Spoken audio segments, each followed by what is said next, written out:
একটি অ্যাসিড এইচে যখন পানিতে দ্রবীভূত হচ্ছে তখন সেটি দ্রবণে একটি H+ আয়ন দান করছে। পানিটি সেই H+ আয়ন গ্রহণ করে হাইড্রোনিয়াম আয়নে পরিণত হচ্ছে এবং অ্যাসিডটি আরেকটি অ্যানায়ন দিচ্ছে। এখন আমরা যদি এই বিক্রিয়াটির জন্য যদি কেসি বা সাম্য ধ্রুবকের সমীকরণ লিখতে যাই, সেই ক্ষেত্রে আমরা লিখতে পারি এখানে উৎপাদ হলো হাইড্রোনিয়াম আয়ন এবং অ্যানায়ন, সুতরাং উৎপাদের ঘনমাত্রাগুলো উপরে থাকবে, তার মানে হাইড্রোনিয়াম আয়নের ঘনমাত্রা ইন্টু অ্যানায়নের ঘনমাত্রা ডিভাইডেড বাই অ্যাসিডের ঘনমাত্রা এবং পানির ঘনমাত্রা। অ্যাসিড এবং পানি এখানে বিক্রিয়ক হিসেবে রয়েছে। এখন যেহেতু অ্যাসিডের তুলনায় পানির পরিমাণ অনেক বেশি, সুতরাং অ্যাসিডটি যখন পানিতে দ্রবীভূত হচ্ছে তখন পানির ঘনমাত্রা প্রায় অপরিবর্তিত বা ধ্রুবক থাকছে।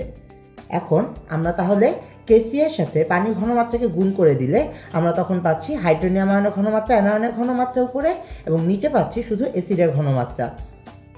এখন আমরা যদি কেসি ইন্টু H2O এই দুটোই যেহেতু ধ্রুবক, এই দুটো ধ্রুবক মিলে আমরা তখন একটি নতুন ধ্রুবক সূচনা করি, সেটা হলো গিয়ে Ka বা অ্যাসিডের বিয়োজন ধ্রুবক।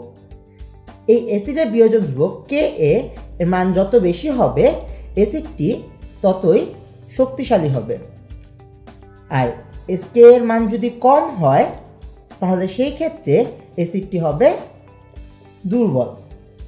এটা আমরা খুব সহজেই বুঝতে পারি। খেয়াল করি K এর মান বেশি হওয়া মানে কি, হাইড্রোনিয়াম আয়নের মান বেশি হবে এবং অ্যানায়নের মান বেশি হবে, তার মানে বেশি পরিমাণে অ্যাসিড আয়নিত হবে।